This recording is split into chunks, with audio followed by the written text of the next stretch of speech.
Hey there, welcome to my studio here in New York City. I'm Daniel Norton here with Cadence. And this is going to be a short video. I just want to talk a little bit about using a reflector for a portrait. I see a lot of people do it in a way that's, let's say, not efficient. That's a nice way to say it, right? So you might think, right, you've got this small softbox, which is a great way to shape the face. You put it up above the subject in a nice butterfly beauty position, and you're going to aim it right at their face, and you take the shot. You're like, aha. And you see that there's a lot of shadow. So you're like, aha, I have this reflector that I bought. Artisanal reflector. Artisanal reflector. Made in the USA. Okay, here we go. You bounce it in, and it helps a bit, right? Now you could do something like a clamshell lighting or add another light or whatever, but the real issue here is not that the light we're using, or even its position 100%, it's its exact position, if that makes sense. So I'm actually gonna, so you guys can see better, I'm gonna turn off the main lights here, so I'm gonna get dark for a second. Okay, so we can see that the light is aimed at Cadence, and if she brings her chin up, right, we can see it gives nice even light on the face, but that's not how we wanna pose people. You see that all the time in fashion magazines because people are using beauty dishes, and I'm not even gonna get into that. But anyways, the trick here, and it might seem counterintuitive, is we're gonna take our light, and we're actually gonna dip it.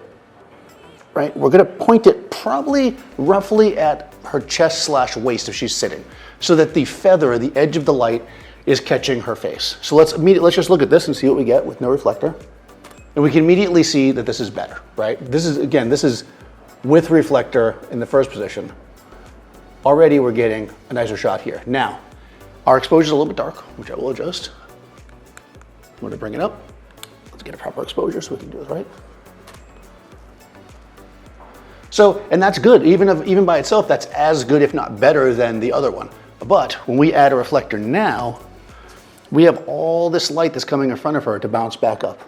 And that light will effectively brighten up her face and get really, really clean light on her face.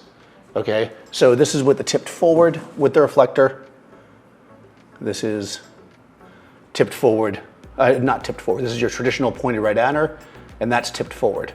So we can see that essentially we want to give ourselves light to reflect. That might sound super obvious, but sometimes when we're working, we don't think about that. So if you don't have a modeling light, it can also be trickier. So that's why I put that on for you guys to see. I'm pointing the light, like I say, the hot spot of the light, if I used a meter, is probably like maybe at her waist level. I'm pointing it past her. I'm letting just the edge of the light capture her face. And that even by itself is really good. We could actually shoot just like this and it would be totally fine. Even if you just put your chin up a tiny bit, you're gonna get enough light on her face. See, nice and clean. And when you add that reflector, it only gets better. Okay, I add a tiny bit more light, here we go. And there we go. Bright, clean, pretty, no retouching necessary, which is great for me because I'm lazy. I'll put Cadence's information in the description. If you guys haven't already, go ahead, subscribe to the channel, ring the bell so you get notifications, and I'll see you next time, not in the dark.